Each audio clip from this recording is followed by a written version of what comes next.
بسم اللہ الرحمن الرحیم۔ میٹرک کلاس بایولوجی حیاتیات میں لاسٹ جو ہم نے لیسن لیا تھا وہ چیپٹر نمبر 4 باب نمبر 4 میں ہیومن اسکیلیٹن کا تھا، اس میں خاص طور پہ کارٹیلیج جو بونز کا ذکر تھا۔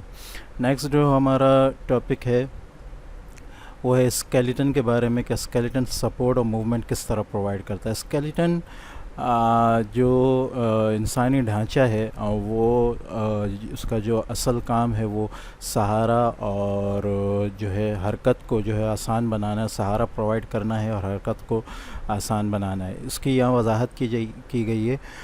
ڈھانچہ جو ہے skeleton provide support to the body specially limbs کو، یعنی جو آپ کے ہاتھ ہیں اور ہمارے پیر ہیں، ٹھیک ہے، ان کو hand limbs and pelvic girdle. Hand limbs نیچے کے جو دونوں پیر ہے، پیلوک گرڈل نیچے جو کولے کا جو کہنا چاہیے جوڑ ہے وہ کہلاتا ہے، ٹھیک ہے۔ Provide support to the human body to be a bipedal animal. یہ جو ہیں جو ہمارے جو پیر ہیں اور کولے کی جو جوڑ ہے ہمارا، وہ جو ہے ہمیں دو پیروں سے چلنے والا انسان جو ہے بڑی یعنی آسانی سے اس میں بنانے میں مدد دیتا ہے۔ اس کے علاوہ with these limbs the complete vertebrae of vertebral column میں جو کہنا چاہیے ریڑھ کی ہڈی میں جو اس کے جو ڈسک وغیرہ ہیں اور اس کی جو ہڈیاں ہیں وہ ہمیں جو ہے وہ سپورٹ پرووائڈ کرتی ہیں تاکہ ہم سیدھے کھڑے ہو سکیں، ٹھیک ہے۔ اس کے بعد یہاں کارٹیلیج جو ہے خاص قسم کی ہڈیوں کی جو جن کا پہلے ذکر بھی ہو چکا ہے، ان کا جو ہے ذکر کیا ہے کہ cartilage of external pinna and nose support the organs to make their proper shape. مختلف قسم کے کارٹیلیج کی بات یہاں کی ہے۔ اس کو ہم کرنے سے پہلے ہم کارٹیلیج کو ذرا تھوڑا سا ایک پریزنٹیشن کے ذریعے تفصیل سے دیکھ لیں۔ What is کارٹیلیج؟ کارٹیلیج جو ہے جیسے کہ ہم نے 9 کلاس میں پڑھا ہے کہ یہ کنیکٹیو نسیجے ہوتے ہیں، ٹھیک ہے۔ ان کے ساتھ جو ہے ایک خاص قسم کا ایک جیل ہوتا ہے جو میٹرکس کی صورت میں موجود ہوتا ہے، اس کے ساتھ فائبرز ہوتے ہیں اور یہ کارٹیلیج سیلز ہیں۔ یہ کارٹیلیج سیل جو ہے دو قسم کے کہنا چاہیے کارٹیلیج جو ہے وہ دو قسم کے سیلز ہوتے ہیں، اس کے دو قسم کے خلیے ہوتے ہیں، ایک ہوتے ہیں کونڈرو بلاسٹس اور ایک ہوتے ہیں کونڈروسائٹس۔ یہ جو کونڈروبلاسٹ ہوتے ہیں یہ جب شروع میں اپنے ارد گرد اسی طرح جیل پیدا کرتے ہیں، جیسے یہ جیل بنا ہے، ٹھیک ہے، جیل پیدا کرتے ہیں جو خاص قسم کا ہوتا ہے اور کہنا چاہیے فلیکسیبلٹی میں جو ہے وہ مدد کرتا ہے، یعنی یہ ہڈی کی شیپ تو لیتا ہے لیکن کسی حد تک فلیکسیبل بھی ہوتے ہیں کارٹیلیج سیلز۔ تو جب یہ جیل کو اس طرح چھوڑ دیتا ہے تو اس کے بعد یہ کونڈروسائٹس میں جو ہے وہ تبدیل ہو جاتا ہے۔ کارٹیلیج کی مزید وضاحت کی ہے کہ کارٹیلیج کا فنکشن کیا ہے کہ یہ جو ہے کیپ کرتا ہے بونز کو، جوائنٹس کے جہاں جوائنٹس وغیرہ ہوتے ہیں وہاں کہنا چاہیے کہ ایک طرح سے گریس کا جیسا کام کر رہا ہوتا ہے جوڑوں پہ، وہاں جو ہے ان کو کیپ پرووائڈ کرتا ہے، موومنٹ میں مدد دیتا ہے۔ اس کے علاوہ بونز کو جو ہے مزید کچھ ایسی بونز ہیں جہاں جوائنٹس ہوتے ہیں تو وہاں جوڑ کے رکھتا ہے، جیسے یہ ریڑھ کی ہڈیاں، ڈسک وغیرہ ہیں، ان کو جو ہے اس نے یہاں جوڑ کے رکھا ہوا ہے کارٹیلیج سیلز نے۔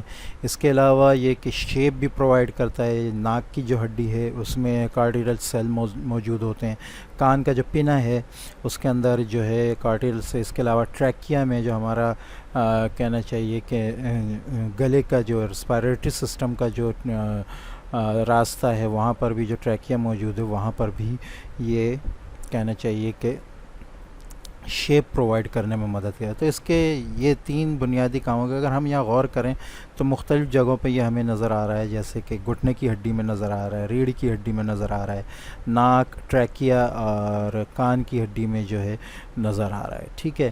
یہاں کارٹیلیج کی کچھ تقسیم بتائی گئی ہیں: ہائلین کارٹیلیج، فائبرو کارٹیلیج، الاسٹک کارٹیلیج۔ تو کارٹیلیج، ہائلین کارٹیلیج جو ہے وہ ناک میں اور گھٹنے کے کہنا چاہیے جوڑوں وغیرہ پہ کیپ کرنے کے طور پر موجود ہوتے ہیں۔ یہ زیادہ جو کارٹیلیج ہوتے ہیں وہ یہی قسم کے ہوتے ہیں۔ اس کے علاوہ فائبرو کارٹیلیج ہوتے ہیں، ٹھیک ہے، یہ جو ہیں یہ ذرا سخت قسم کے ہوتے ہیں نسبتاً دوسری قسم کے کارٹیلیج سے، تو یہ کہنا چاہیے کہ موومنٹ بھی پرووائڈ کرتے ہیں اور سپورٹ بھی پرووائڈ کر رہے ہوتے ہیں۔ اس کے علاوہ تیسرا جو ہے الاسٹک کارٹیلیج جو ہوتا ہے یہ فرمنس اور الاسٹیسٹی دیتا ہے، جیسا کہ ایپیگلوٹس، حلق کا وہ حصہ جو کھانا کھانے کے وقت سانس کی نالی کو بند کرتا ہے، تو یہ اس کی الاسٹیسٹی کی وجہ سے جو ہے یہ ممکن ہو سکتا ہے، ٹھیک ہے۔ تو یہاں ہم نے دیکھ لیا کہ کارٹیلیج مختلف جسم کے مختلف اعضاء کے اندر جو ہے مختلف قسم کے کام کر رہا ہوتا ہے. تو ان کاموں کو جو ہے یہاں مختصر سا بیان کیا کہ کارٹیلیج جو ہے وہ ایکسٹرنل پنا یعنی کان کے حصے میں ناک کے حصے میں جو ہے آرگنز کو سپورٹ کرتا ہے, پراپر شیپ دیتا ہے. اس کے علاوہ جو ہے لیرنگس کے اندر, ٹریکیا کے اندر جو ہے اور اسی طرح برونکائی کے اندر بھی یہ موجود ہوتا ہے, وہاں مختلف قسم کے کام جو ہوتا ہے سپورٹ کی کر رہا ہوتا ہے. اس کے علاوہ ٹف پیڈز بنا وچ ایکٹس ایز شاک ایبزاربرز, جو گھٹنے وغیرہ میں جو ہیں وہاں جب شاک وغیرہ اگر لگے تو وہاں گریس جیسا کام کرتا ہے, ربڑ جیسا کام کر رہا ہوتا ہے, جس کی وجہ سے جو ہے شاک جو ہے نی جوائنٹس کے اندر جو ہے وہ نسبتاً کم ہو جاتا ہے. اسی طرح ورٹیبرل کالم کی یعنی جو ریڑھ کی ہڈی اس کے اندر جو ڈسک موجود ہیں ان کے اندر بھی وہ شاک جو ہے وہ کم سے کم کیا جاتا ہے ان کارٹیلیج سیلز کی وجہ سے مدد سے. ٹھیک ہے, نیکسٹ جو ہمارا ٹاپک ہے وہاں یہ بتایا گیا ہے کہ ڈھانچے کا جو نظام ہے ایک ڈائنامک نظام ہے. ایک کہنا چاہیے کہ ڈائنامک پراپرٹی سے مراد یہ ہے کہ یہ اس کے اندر یہ خاصیت ہوتی ہے کہ جہاں ٹوٹ پھوٹ ہو اس کے اندر یہ اپنے آپ کو دوبارہ جلدی سے گرو کر لیتا ہے, دوبارہ جلدی سے دوبارہ بنا لیتا ہے.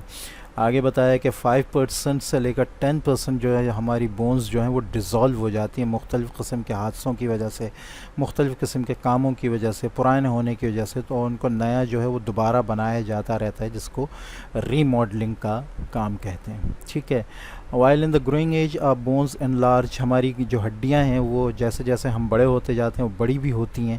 تو یہ کام بھی جو ہے ایک اچھے طریقے سے ہوتا رہتا ہے. اس وجہ سے اس کو جو ہے ایک ڈائنامک سسٹم کہا ہے ان ہڈیوں کا. اس کے علاوہ یہ اسٹریس وغیرہ بھی جو ہیں چونکہ برداشت کرتی ہیں عمر کے ساتھ ساتھ تو مزید تھکر ہوتی جاتی ہیں, مزید بڑی ہوتی جاتی ہیں اور مزید ٹف ہوتی جاتی ہیں. آگے یہاں 3 ٹائپس آف سیل بتائیں, 3 قسم کے خلیے بتائے ہیں جو بونز کے اندر ہوتے ہیں. ہم نے کارٹیلیج میں دیکھا تھا کہ کارٹیلیج میں ہمارے پاس جو تھے وہ کارٹیلیج سیلز تھے اور 2 قسم کے خلیے تھے, کونڈروبلاسٹس اور کونڈروسائٹس. اب اگر ہم ہڈیوں کی بات کریں, بونز کی بات کریں, تو یہاں آسٹیوبلاسٹ موجود ہوتے ہیں. ٹھیک ہے, جو کہنا چاہیے بونز کے سیلز بناتے ہیں ہڈیوں کے. ٹھیک ہے, آسٹیوسائٹس ہوتے ہیں, یہ پرانی بونز کے سیلز ہوتے ہیں, خلیے ہوتے ہیں. اور اس کے بعد علاوہ آسٹیوکلاسٹ ہوتے ہیں جو کہنا چاہیے کہ ڈیڈ مری ہوئی یعنی ختم ہوئی ہوئی جو ہڈیوں کے پارٹس ہوتے ہیں, ختم ہونے والے سیلز ہوتے ہیں یا ضائع ہونے والے, ان کو جو ہے ڈیزالو کر دیتے ہیں. ٹھیک ہے, bone remodeling is the result of coordinating activity of osteoclast and osteoblast. یہاں بتایا کہ آسٹیوکلاسٹ اور آسٹیوبلاسٹ یہ دونوں مل کر جو ہیں بون کو بناتے ہیں.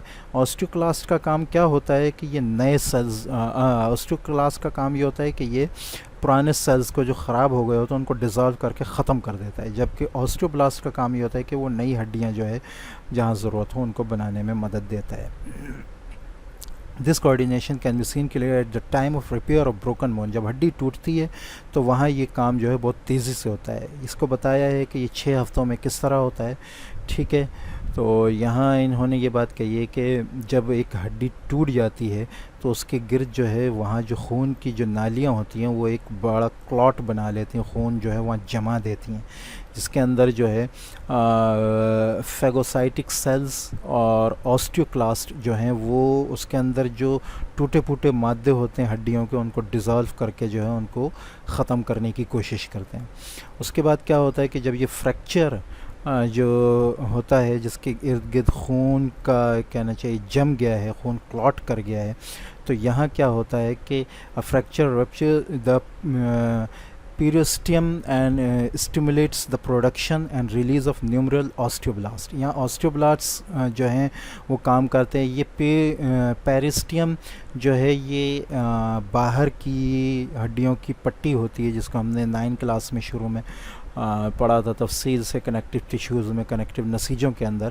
تو یہ باہر کی پٹی ہوتی ہے, چونکہ یہ کھلی ہوتی ہے تو یہاں جو ہے آسٹیوبلاسٹ اس کی وجہ سے, اس کے کھلے ہونے کی وجہ سے جو ہیں وہ کام کرنا شروع کرتے ہیں. کیا کرتے ہیں؟ وچ سیکریٹ اے پورس ماس کو بون اینڈ کارٹیلیج کال کیلس. تو کارٹیلیج جو بون کا ایک ماس وہاں بنانے لگتے ہیں جہاں ہڈی ٹوٹی ہوتی ہے اس طرف, جس کو کیلس کہتے ہیں. Callus replaces the original blood. یہاں جو بلڈ کلاٹ ہوا تھا اس کو جو ہے یہ ریپلیس کرنا شروع کر دیتا ہے, اور یہاں ہڈی سا جو ہے وہ بنانا شروع کر دیتا ہے. And holds the end of the bones together, bones کو جو ہے ہڈیوں کو جو ہے جوڑ لیتا ہے اور روک لیتا ہے. ٹھیک ہے. اس کے بعد کیا ہوتا ہے کہ آسٹیوکلاسٹ اور آسٹیوبلاسٹ اور کیپلریز انویڈ دا کیلس، یہ تینوں مل کر جو ہے کیلس کو ختم کرتے ہیں. آسٹیوکلاسٹ کیا کرتا ہے کہ جتنے مزید ہڈیاں پرانی جو ہیں ان کو ختم کرنے کی کوشش کرتا ہے. آسٹیوبلاسٹ نئی ہڈیوں کے خلیوں کو بنانے کی کوشش کرتا ہے. اور کیپلریز جہاں ٹوٹی ہوتی ہیں وہاں وہ جڑنے کی جو ہے کوشش کرتی ہیں، آپس میں جڑ جاتی ہیں. بلڈ نرش دا سیلز، جو خون ہے وہ خلیوں کو جو ہے مزید سے مزید پرورش کرتا ہے. Osteoclast break down the cartilage while osteoblast replace it with bone. ٹھیک ہے. یہاں کارٹیلیج کی لیئر آئی تھی تو چونکہ یہاں اس کی ضرورت ہے نہیں، چونکہ یہاں بون بننی ہے، تو آسٹیوکلاسٹ جو ہے اس کو ختم کر دیتا ہے، جبکہ آسٹیوبلاسٹ مزید سے مزید مضبوط بون یہاں پہ بنا کر اس کو ہیلنگ کا جو پروسیس ہے وہ کمپلیٹ کر لیتا ہے. تو یہاں بات یہ یاد رکھنے کی ہے اس پورے پروسیس میں کہ یہاں جو ہے جب ہڈی ٹوٹتی ہے تو اس کے اندر دو سیل جو ہیں وہ خاص طور پہ کام کر رہے ہوتے ہیں، دو قسم کے خلیے، جن میں آسٹیوبلاسٹ اور آسٹیوکلاسٹ ہیں. تو آسٹیوبلاسٹ جو ہیں وہ نئے سیلز بنا رہے ہوتے ہیں، جبکہ آسٹیوکلاسٹ پرانے ٹوٹے ہوئے ہڈیوں کے خلیوں کو جو ہے ختم کر رہے ہوتے ہیں. وقتی طور پر کارٹیلیج کی لیئر لے کر آتے ہیں، ٹھیک ہے، اور ایک ماس لے کر آتے ہیں جو بون اور کارٹیلیج کا ہوتا ہے، جو کیلس کہلاتا ہے، جو بعد میں بون کے خلیوں کے ساتھ جو ہے وہ تبدیل ہو جاتا ہے.